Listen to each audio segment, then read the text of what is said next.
Railing টপকে একদল ভক্তের ছবির আবদার মেটাচ্ছেন মুশফিকুর রহিম। দৃশ্যটা বিরলই বটে। এত বড় একজন ক্রিকেটার কারো ছবির আবদার মেটাতে নিজে রেলিং টপকাবেন এমন দৃশ্য সচরাচর দেখা যায় না। তবে মুশফিক যাদের জন্য এই কষ্টটা করলেন তারাও কিন্তু স্পেশাল। খেয়াল করলে দেখা যাবে কারো হাত নেই, কেউ আবার পা হারিয়েছেন। সবাই কোনো না কোনো শারীরিক প্রতিবন্ধকতার শিকার, তবে তাদের সবার পরিচয় তারা ক্রিকেটার।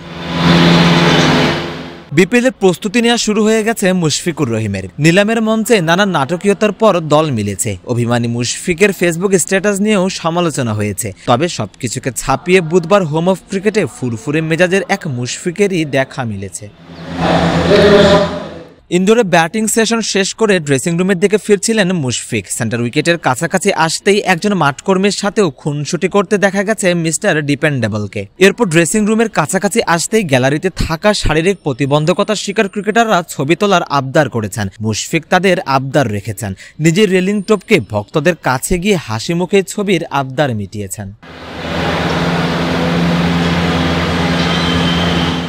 আজ ৩রা ডিসেম্বর বিশ্ব প্রতিবন্ধী দিবস। দিবসটিকে মাথায় রেখে ন্যাশনাল প্যারালিম্পিক কমিটি এবং বাংলাদেশ ক্রিকেট বোর্ড এক বিশেষ ক্রিকেট প্রতিযোগিতার আয়োজন করে। সেখানে অংশ নিতে একজন ফিজিক্যালি চ্যালেঞ্জড ক্রিকেটার আসেন মিরপুর জাতীয় স্টেডিয়ামে। খেলা শুরুর আগে এক বিশেষ র্যালিতেও অংশ নেন ক্রিকেটাররা। তখনই মুশফিকুর রহিমকে পেয়ে ছবি তোলার আবদার তাদের।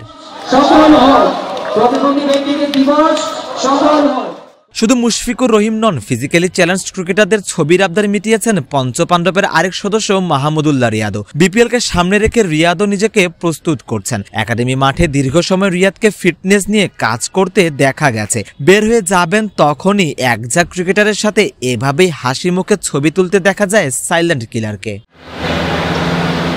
বলা হয় মুশফিক রিয়াদ এমন দুই ক্রিকেটার যাদের নাকি কোনো হেটার নেই। সমালোচনা খুব একটা ছয় না এই দুই ক্রিকেটারকে। সদা অমায়িক বলেই কিনা মানুষ তাদের পছন্দও করে। ক্যারিয়ারের পরন্ত বেলাতে এসেও যে একই ধারা অব্যাহত আছে, এই ছবি দুটোই তার প্রমাণ দিচ্ছে।